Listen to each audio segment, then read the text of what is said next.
نبی پاک صلی اللہ علیہ وسلم کا ارادہ نہیں تھا جنگ کا، حضور جنگ کے لیے نہیں نکلے تھے۔ قریش اس طرح کرتے تھے کہ مسلمانوں کے قافلے لوٹ لیتے تھے، لوٹ مار کرتے کرتے مدینے کی سرحد تک وہ آ جایا کرتے تھے۔ ایک قافلہ ابو سفیان لے کے جا رہے تھے تجارت کے لیے، تو اس میں سارے کافروں کا مال شامل تھا۔ ایک قافلہ جایا کرتا تھا، سارے اپنا اپنا مال شامل کر دیتے تھے۔ تو جو کہ یہ مسلمانوں کو ستاتے تھے، تو آج حضور علیہ السلام نے ارادہ کرم کیا کہ ان کے قافلے کو ہم نے بھی روکنا ہے، تاکہ ان کو اس بات کا احساس ہو کہ اس طرح نہیں کرنا چاہیے۔ اس قافلے کے لیے نبی پاک صلی اللہ تعالی علیہ وسلم نکلے، جنگ کا تو ارادہ ہی نہیں تھا۔ 313 لوگ حضور کے ساتھ تھے، اور سواریوں کی تعداد اس طرح کی تھی کہ بعض اوقات ایک ایک سواری پر 3 لوگ سوار تھے، تو 2 آدمی سوار ہوتے تھے، تیسرا پیدل چلتا تھا۔ اور قربان جائیں، حضور علیہ السلام کی مساوات کا یہ عالم تھا کہ نبی پاک تھے، حضرت مولا علی تھے اور جناب زید تھے۔ 2 سوار ہوتے تھے، ایک پیدل چلتا تھا۔ جب 2 غلاموں کے سوار ہونے کی باری تھی، آقا کے پیدل چلنے کی باری تھی، حضرت علی نے اور جناب زید نے عرض کی حضور آپ بیٹھ جائیں، ہم پیدل چلتے ہیں۔ حضور فرمانے لگے نہ تمہارے اندر طاقت زیادہ ہے اور نہ تمہیں ثواب کی ضرورت زیادہ ہے، مجھے اللہ نے طاقت بھی زیادہ دی ہے اور میں ثواب سے بھی مستغنی نہیں ہوں، لہذا تم اگر پیدل چل سکتے ہو تو میں بھی پیدل چلوں گا میں بھی پیدل۔ یہ چیز مساوات پیدا کرتی۔ حضور اس طرح جا رہے تھے۔ ابو سفیان بڑے تیز آدمی تھے۔ جب پتہ چلا نا کہ مسلمان حملے کے ارادے سے آ رہے ہیں، تو ایک بندہ جلدی سے دوڑایا، مکے جا کے بتاؤ تم سب کا مال میرے پاس ہے، تو مسلمانوں نے حملہ کر دیا۔ خود اس طرح کیا کہ جس رستے سے وہ جا رہے تھے وہ رستہ بدل کے رستہ کوئی اور اختیار کر لیا۔ قافلہ بھی بچ کے نکل گیا۔ اہل عرب کا طریقہ تھا ایمرجنسی اعلان کرنے کا، ہمارے ہاں بھی طریقہ ہے، بریکنگ نیوز ہے نا جی، چور آ گیا، پھر وہ کئی دفعہ صحیح بھی آتا ہے تو لوگ یقین نہیں کرتے۔ ہر شے کی تو بریکنگ نیوز ہے، اور کھولیں تو بیچ میں سے کچھ بھی نہیں نکلتا، نیری نیوز بھی نہیں نکلتی، بریکنگ کیا نکلنی ہوتی۔ اس لیے میں کہتا ہوں کہ میڈیا کی ہر بات کو تسلیم نہ کر لیا کریں، سوشل میڈیا پہ چلنے والی ہر خبر کو نہ مان لیا کریں۔ یہاں تو اتنا عجیب حال ہے، ہمارے ایک بزرگ عالم دین ہے، بیچارے پچھلے دنوں وضاحت دے رہے تھے، خود بیٹھ کے کہہ رہے تھے وہ میں زندہ ہوں بھائی، کسی نے میڈیا پہ خبر دے دی کہ میں فوت ہو گیا ہوں۔ وہ کہہ رہے تھے مہربانی کرو مجھے سونے دو، سارا دن ٹیلی فون آتے ہیں اور لوگ مجھے ہی فون کر کے میری ہی تعزیت کا پوچھنے لگ جاتے ہیں۔ تو اس طرح نہ کریں، کیا صرف تھوڑا سا میڈیا چلانے کے لیے جھوٹ بولا جائے گا؟ بہرحال انہوں نے جو بندہ بھیجا تو بریکنگ نیوز کا وہاں بھی ایک طریقہ تھا۔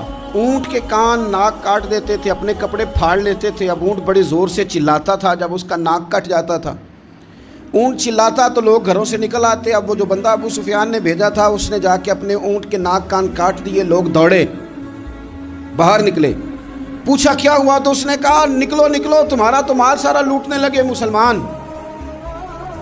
وہ ابو سفیان بچ کے نکل گئے تھے، انہوں نے پیغام بھی دیا کہ میں بچ کے آ گیا ہوں، اب آنے کی ضرورت نہیں۔ لیکن انسان کو جو چیز سب سے زیادہ پستی میں لے جاتی ہے وہ اس کا تکبر ہوتا ہے۔ تو مینوں جانتا ہی نہیں، تجھے میرا پتہ ہی نہیں، کہ لے ڈوبتی ہے چیز لوگوں، انہیں بھی لے ڈوبی۔ انہوں نے کہا جی اب نہیں واپس جانا، اب چلو۔ 1000 کا لشکر، گانے بجانے والی عورتیں ساتھ، شراب کے مٹکے ساتھ، 10 اونٹ روز ذبح ہو رہے ہیں، سردار دعوتیں پکا رہے ہیں، گوشت بھونا جا رہا ہے۔ بدر میں پہنچ گئے، مسلمان بھی 313 پہنچ گئے۔ یہ ساری رات شرابیں پیتے، وہ ساری رات سجدے کرتے، یہ نعت گانے سرور کی محفلیں سجتی، اور وہ رسول پاک کی تقریر سنتے، حضور کے خطبات سے فیض یاب ہوتے۔ عمیر بن وہب کو بھیجا ابو جہل نے، کہا پتہ کر کے آؤ بندے کتنے۔ اس نے جا کے کہا کہ 312 313 310 اتنے۔ کہنے لگا جنگ کیا کرنی ہے، ان کو سویرے اونٹوں کی پشتوں پہ باندھ کے لے جائیں گے، مکے جا کے دیکھیں گے کیا کرنا ہے۔ یہ تکبر ہے نا۔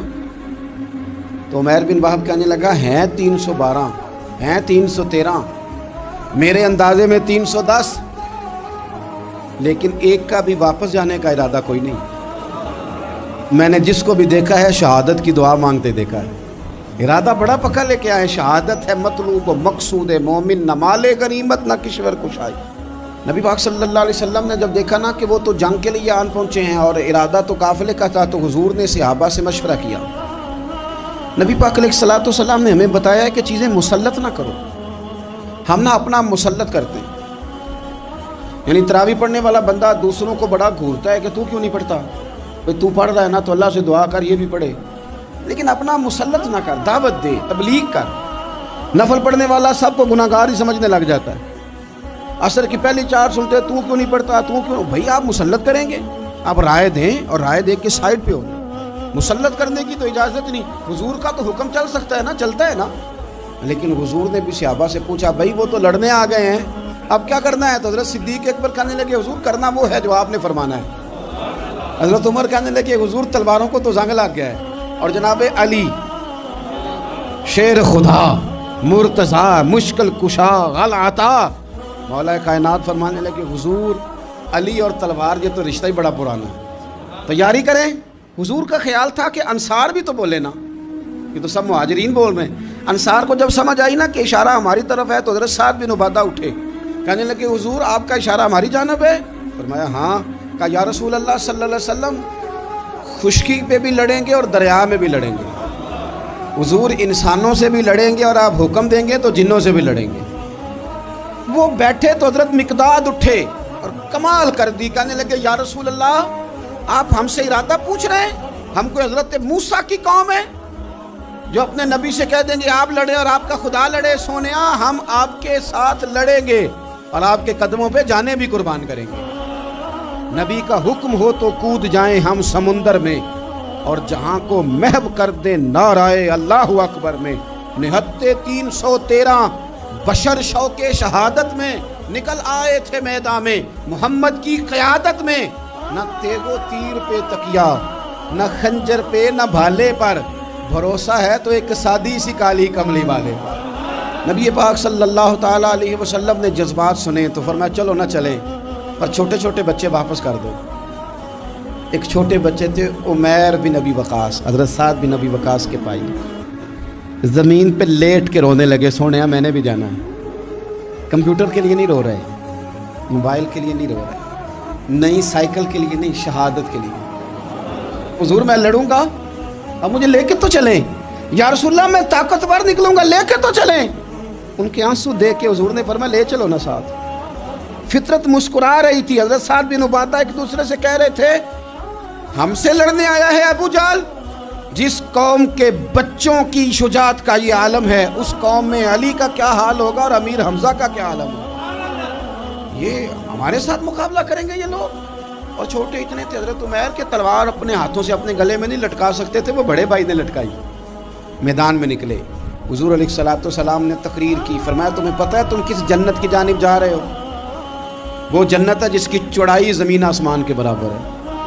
حضرت عمیر بن حمام انصاری ایک صحابی تھے، جب کریم نے فرمایا نا جنت کی چوڑائی، کسی چیز کی لمبائی زیادہ ہوتی ہے چوڑائی کم ہوتی ہے، جب فرمایا نا کہ چوڑائی زمین آسمان کے برابر ہے تو حضرت عمیر بولے، کہنے لگے واہ واہ واہ واہ واہ، کھجوریں کھا رہے تھے۔ حضور نے فرمایا تو بڑی واہ واہ کر رہا ہے، کہ سونیا اتنی جنت پیاری ہے تو ہم دور کیوں ہیں؟ یہ دینا ذرا تلوار۔ جلدی سے میدان میں نکلے، اللہ نے انہیں شہادت عطا فرمائی۔ رات ساری وہ مست رہے شراب کے نشے میں، اور حضور ساری رات مصلی پہ رہے، ساری رات دعائیں مانگی۔ پتہ کیا کہا؟ اے اللہ یہ میری کل کمائی تھی 313 جو میں لے کے آ گیا ہوں، اگر یہ ہلاک ہو گئے تو قیامت تک کون تیری عبادت کرے گا؟ ان کی مدد فرما۔ اور ایک رات پہلے صفیں بھی سیدھی کرائیں، بلکہ صفیں سیدھی کراتے حضرت سواد کے پیٹ پہ چھڑی لگ گئی تو انہوں نے کہا حضور بدلا دیں۔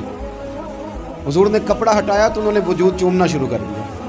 حضور نے ہمیں سبق دیا کہ صفیں بھی سیدھی کرانی ہے اور دعائیں بھی کرانی ہیں، صف بھی سیدھی ہو مصلی بھی آباد، دونوں کام کرنے، اور پھر توکل ہو، پھر تمہارا دل جمے کہ انشاءاللہ فتح اللہ مسلمانوں کو دے گا۔ رونے نہ رویا کرو، معیشت کے، معاشرت کے، غریبی کے، تنگ دستی کے، فقیری کے، رونے نہ رو، اللہ کی مدد کو آواز دو۔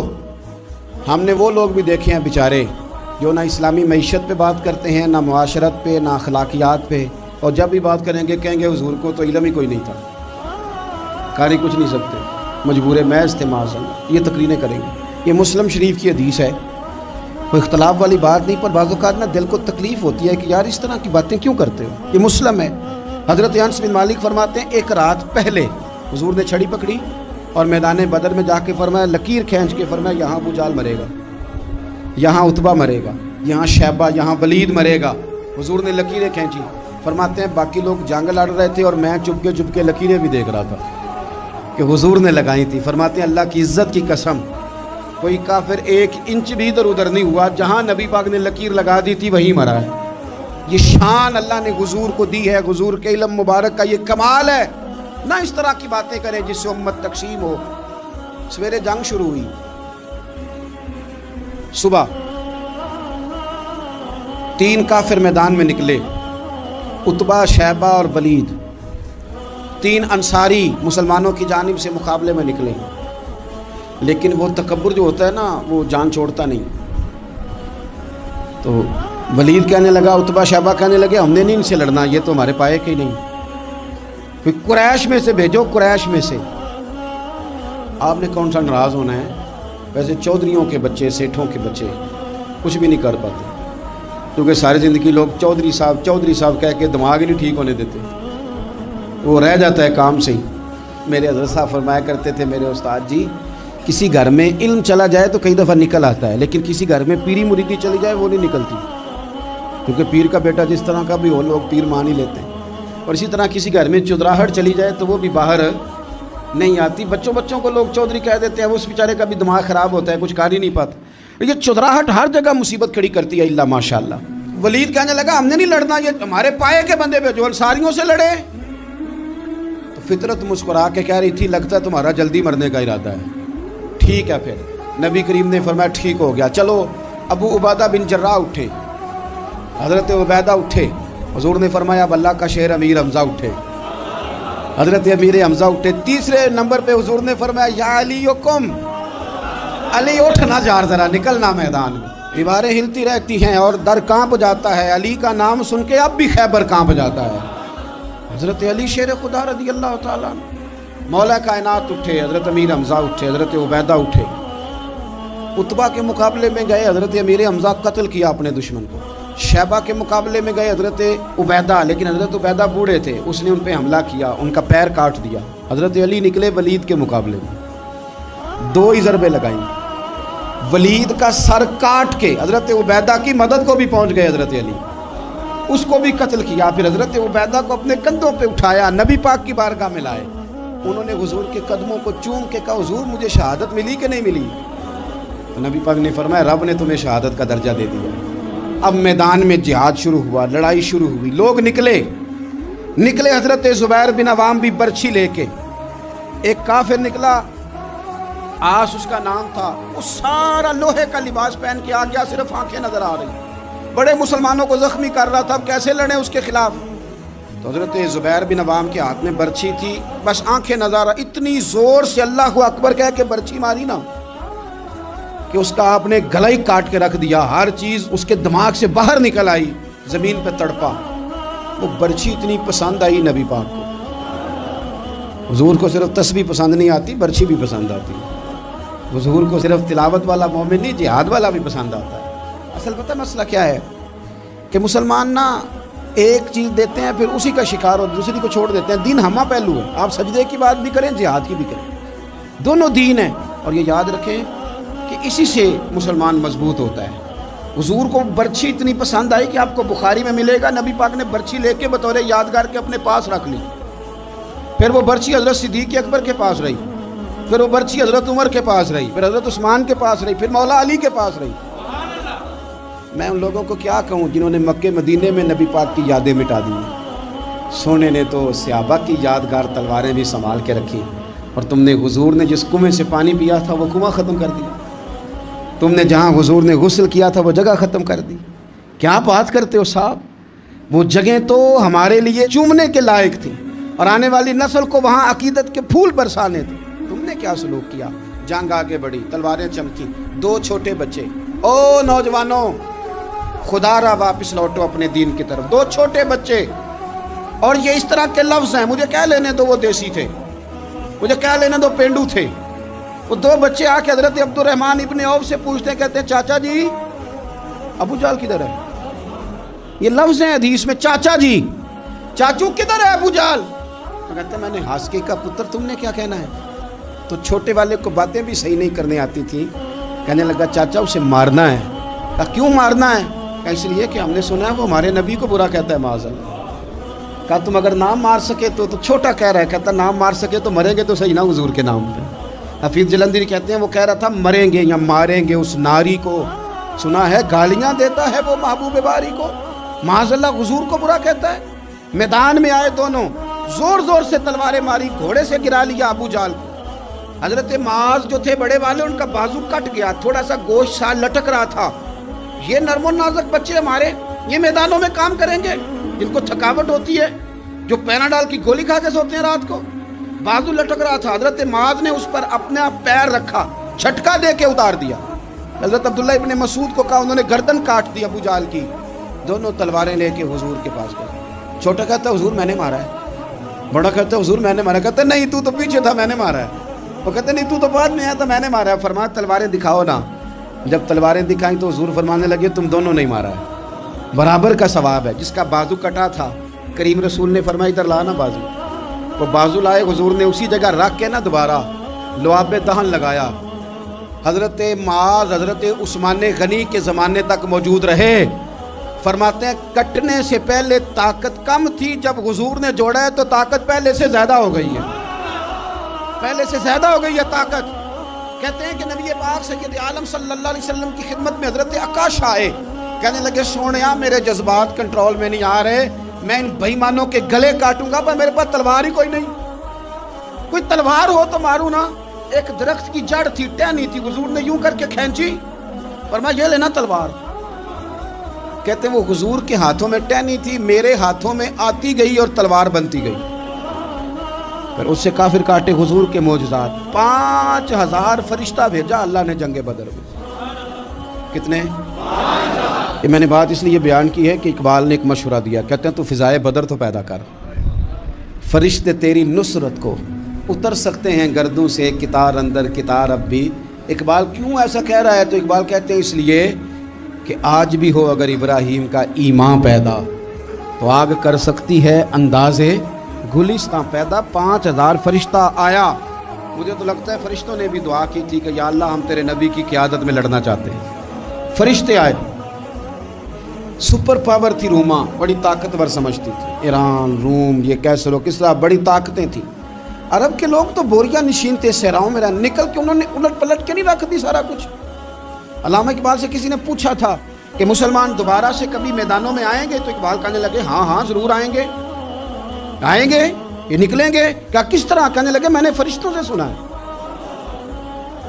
نکل کے صحرا سے جس نے روما کی سلطنت کو الٹ دیا تھا، نکل کے صحرا سے، قدسی کہتے ہیں فرشتوں کو، اقبال کہتے ہیں رات وہ باتیں کر رہے تھے، میں نے سنا ہے کہ نکل کے صحرا سے جس نے روما کی سلطنت کو الٹ دیا تھا، سنا ہے میں نے یہ قدسیوں سے کہ وہ شیر پھر ہوشیار ہوگا، وہ جاگے گا، وہ بیدار ہوگا، یہ قدسیوں سے سنا ہے میں نے، وہ آئے گا میدانوں میں۔ گمسان کا رن پڑا، ابو جہل قتل ہوا، امیہ قتل ہوا، کچھ دیر کے بعد مارا گیا، ابو البختری اور عتبہ اور شیبہ اور ولید بڑے بڑے سردار قتل ہوئے، 70 کافر مارے گئے، 70 مسلمانوں نے قیدی بنا، باقی بھاگ گئے اور سامان چھوڑ کے بھاگ گئے اور گھوڑے چھوڑ کے بھاگ گئے، اور جس کو ادھر بھاگنے کا موقع ملا ادھر بھاگا، کہہ رہے تھے ان کو باندھ کے لے جائیں گے، اور جس کو ادھر بھاگنے کا موقع ملا وہ ادھر بھاگا۔ پیچھے سے حضرت سعد بن عبادہ بول رہے ہیں، کہنے لگے ہم نے تو سنا تھا مردوں سے مقابلہ ہے، تم تو بیویوں سے بھی کمزور نکلے ہو، کیا بھاگتے ہو؟ 14 مسلمان شہید ہوئے صرف۔ 3 دن حضور نے قیام کیا بدر میں، قربان جائیں۔ جنگ کا آغاز بھی میرے نبی کے سجدے سے ہوا، اور جنگ ختم ہوئی تو پھر کریم سجدے میں چلے گئے۔ اللہ تیری مدد آئی تو کام بنا، تیری مدد نہ ہوتی تو کچھ نہ کر پاتا۔